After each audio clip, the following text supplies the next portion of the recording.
Hi everyone, welcome back with another video. So guys, in this video we'll be learning how we can perform the fine-tuning operation on the VertexAI.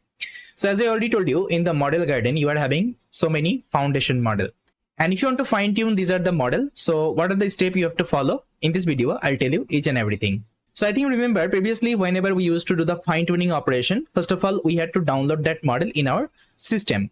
Then I was preparing the data, then I was fine-tuning these are the model. But here if you're using this kinds of LLMops platform, you don't need to download these are the model in your system. So here what you have to do, you have to use that model endpoint. That means you will be accessing this model through the API, right? That means first of all you have to authenticate with the VertexAI. I think I already told you how to authenticate with the VertexAI. After that, just give the model ID, which model you want to use. It will automatically hit that model.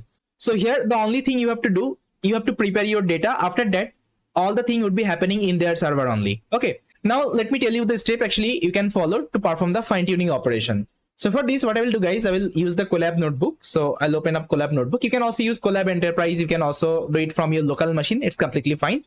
But as of now, we have explored like VS Code. We have also explored like Colab Enterprise. Now let's try to see how we can also use the Colab. Okay, like our Google Colab. So here, let me change my account. So let's say I'm going to use this account. Okay, this account actually I'm going to use. And make sure the account actually you are using for the G Cloud, the same account you have to use in the Google Colab as well. Okay, otherwise you might get some authentication issue. Now what I will do guys, I'll just create a new notebook here. So let me create a new notebook. Now simply just connect this notebook. And in between, let me show you the fine tuning step you have to follow. So see, you can follow this blog actually. So this is from actually Google. So Google developer. So they have already given all the steps actually you have to follow to perform the fine tuning operation. So I already prepared all the steps you have to follow to perform the fine tuning. Only I will show you one thing from this blog actually, the data format. Okay, so here let me show you the preparation and loading the data. See, if you are fine tuning on the VertexAI, you have to prepare your data in the JSON-L format. Okay, see this is the JSON-L format data you can see. So here they have already given one example. Let me open up. So you can see this is the train JSON-L format data, and it is present inside this GitHub. So what you can do from this GitHub actually, see this is the data. You can download this data. Okay, in your system you can download this data. So I've already downloaded. Let me show you. So this is the data. I'll open it with the Notepad++. Now if you open the data guys, you will see it's a JSON. Okay, JSON structure. That means you will have one key here called input text, and this is the input text, and this is the BBC data guys. Okay, BBC news data. So in the input text actually they are having the entire news, and they're having another actually key here. Let me show you, or I can perform the Control F operation. Now here I will just write output underscore text. Now if I find it, now see guys, this is the output text. Okay, so inside output text actually what they are having the summary. Okay, summary of that news. So this is the data actually. That's how actually you have to also prepare your data. If you're having any custom data, what you can do, you can prepare your data with respect to that. That means what I'm trying to say, that means in the JSON file actually the first key will have the input. Okay, input underscore text. Okay, inside input text what you will have the entire story. Okay, entire story, and you will have another actually key called output text. Sorry, output text. Okay, so inside output text you will have the summary. Okay, summary of the entire story. So this is going to be your data format. Okay, that's how actually you can take as much as record you can. Got it? I hope now it is clear, the format. So whatever data actually we are having, try to convert in a JSON-L format. And how to convert in a JSON-L format? There are so many converter you will see inside Python. Simply you can execute those converter. It will automatically convert your data in a JSON-L format. Got it? That is the idea. Now you can ask me, sir, where I will get this kinds of data? I think I already told you now. So you can use Hugging Face Hub actually. So there actually will have like so many kinds of data set. So you can use any kinds of data from the Hugging Face Hub. You can download it and you can convert to the JSON-L format. And if you are using your custom data, that time you have to convert everything in a JSON-L format. Okay, this is the idea. Okay, you can see the image also. They have already given the data format. So first of all, you have to take the input text. This is the entire BBC news you can see, and this is the output text. That means this is the summary of that story. Okay, this should be your data format. Now apart from that, they have already given all the steps you can follow. So I've already prepared one notebook. Let me show you what other thing you have to do. Now let me also add this link in the notebook so that you will have the reference later on. So this is the link I have added. Now here the first thing you have to install some of the library. So here I'm going to install Google Cloud AI platform because I want to access the VertexAI, then datasets, then Google Cloud Pipeline components. Okay, these are the library I have to install one by one. Let me install. So after installing these are the library, you have to restart the kernel. And if you want to restart the kernel, you can use this code snippet actually. See, you can also do it from the UI. Just click on the runtime, restart the runtime. So there is a restart runtime option. Okay, restart the session.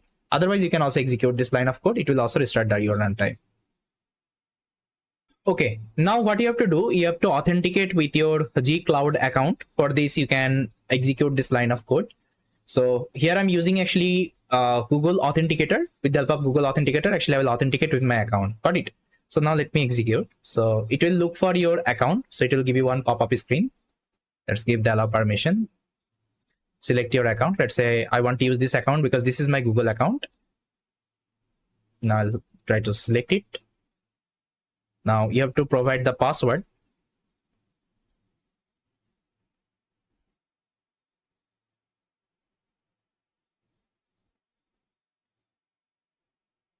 So guys, as you can see, my authentication is completed. There is no error. That means you are successfully authenticated with your this one, your G Cloud account. Fine. All right. Now the next thing, you have to select the project. So to select the project, you have to execute this line of code. So let me select the project.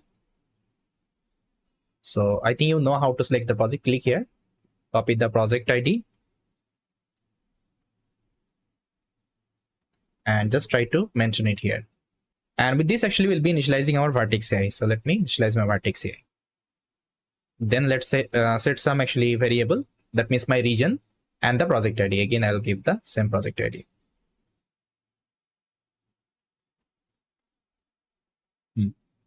Now I have to set one configuration here. For this, you have to execute this line of code. Okay, you have to execute this command. G Cloud config set project. This is the project ID. Okay, the project ID actually I'm having here. Now let me set. Fine. Now let's import some necessary library. So guys, you can see I'm importing some necessary library. Now you can ask me from where actually I got this code. If you go to that blog actually, so they are suggesting install and import. See, they're also importing. These are the library. Okay, so just try to read this blog. Actually, we'll see all the steps actually they have written. I'm following the same thing only. Now let me import all of the library. Okay, so I have imported all the library. Now the next thing, I will load my data. So let's upload my data. Either you can upload in the G Cloud bucket. So from the bucket also you can download the data. If you're having, let's say, huge data, that time you can keep in the bucket. I think I told you. So it is already having one bucket service as well. So you can also open up the bucket. Inside that you can store any kinds of data and you can also load it here. Okay, so if I show you the bucket, so this is the bucket, guys. So here my data size is not used. So what I will do, I'll directly upload here. So I'll just upload. This is the data. Now with the help of pandas, actually, I'm going to load my data. So now we can copy the path and you can paste it here. Now let's execute. Okay, see, this is the data I have loaded. Now you can see this is the input text and this is the output text. Now if you want to see the shape of the data, you can also see this is the shape of the data.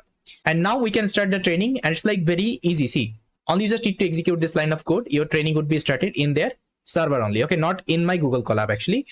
It will use their instance. Got it? Now see, here is my fine-tuned model name. So this model name actually I'm giving BBC fine-tuned model. You can give any name. So after fine-tuning, what would be your model name? Okay, that is what you have to give here. Then you can give the pre-trained model. That means which model you want to fine-tune. Here I want to fine-tune text based on 002 model. And if you go to the model garden, you will see this particular model. And if you want to use any other model, you can also give the model ID here. Got it? That's the thing. Now you have to pass the data. That is by DF. The DF actually I got. And you have to set the number of epoch. Training epoch you want to, let's say, train. So here I mentioned 100 epoch. Okay, I want to train as of now. And you have to give the tuning job location. Okay, so I have given Europe West 4. You can keep the default size. If you go to the blog, you will see that they are also using this particular location. Now see, if I execute the program, it will give me one URL. And if I click on the URL, I can see the pipeline. That means completely. That means I can see the complete pipeline. My training process is running, and it will take, guys, like 1 to 2 hours to complete the training. But I can't wait 1 to 2 hours. What I will do, I'll stop the execution. So guys, I stop the execution because it will take time. See, I'm telling you after actually executing this line of code, what you have to do. So you can see one URL. Just try to open up the URL. So this is the URL, guys, and try to make sure you have selected your account, okay, that GCP account. Then you can see this pipeline. Okay, this pipeline would be running, and this is the jobs. So here you will see all the, let's say, logs. So in the pipeline section, you will see all the logs. That means whether your training is running or not. Okay, and how much time actually it will take to complete. So everything, all the log actually you can see here. Got it? So once this execution is completed, you will see it will automatically stop. After that, your model would be ready. Okay, and then you can use this model. And if you want to delete this pipeline, so what you have to do, guys? So there is a delete button. Just try to click on the delete and try to delete the pipeline. Okay, it will automatically delete the instance. Okay, and guys, one thing, after completing the training, if you open up your bucket, you will see 2 buckets would be automatically created. Okay, and inside this bucket, actually, it will save all the model checkpoints. Okay, let's say whatever training it is doing, all the artifacts would be saved inside this bucket itself. Okay, you can see. But once you complete the execution, see, it will already save the tuned model. Okay, inside that you can see the text based on model. Got it? So that's how actually it will save all the artifacts in the bucket. And from this bucket itself, we have to deploy our model as an endpoint. Okay, and this model would be available in your model garden. So if you click on the model garden, so there you will see one option. So here is the option, my view my endpoint and model. If you click here, you will see that model would be present here. Okay, I hope it is clear. Now let me show you the next step you have to perform. So previously I already did this actually fine tuning. So let me show you what you have to do after that. See, after that actually what you can do, you can use your trained model. That means the model actually you have trained, and you can do the inference operation. So here I'm giving this prompt actually summarize this text to generate a title. So this is the entire actually prompt I'm giving, and this is the output actually I'm getting. Got it? Now you have to deploy your model as an endpoint. For this, you have to execute this line of code. Okay, so this will deploy your model as an endpoint, okay, to the GCP server. That means this model would be available in your model garden right now. So if I go to the model garden, so here you will see one option, view my endpoint and model. Just click here. In this section, actually we'll see your model would be published. Okay, from here actually it will load the model. But what I did actually, I deleted the model because again, I'm using cloud platform. I don't want to keep anything. Okay, otherwise it will charge me. So that's why I already deleted. Okay, then after that, I was loading that model and I was again performing the prediction. You can see this is the result actually I'm getting from my model. Then I was also loading the base model. That means the actual model, and I given the same actually prompt, and I was just checking the actually output. Okay, whether this output and this output actually good or not. That means which model is giving the better output. And here you can see both model giving the good response. Okay, it's not a bad, although I only trained 100 epoch, but you can see this response is pretty good. Got it? So that's how actually you can perform the fine tuning operation. After that, you can deploy your model as an endpoint to the G Cloud. Okay, now I think it is clear. Now you can pick up any other model and you can perform the same fine tuning operation. All right, so these resources would be shared, guys, in your resources section. From there, you can download this notebook and you can perform the fine tuning operation. With that, guys, thank you so much for watching this video, and I will see you next time.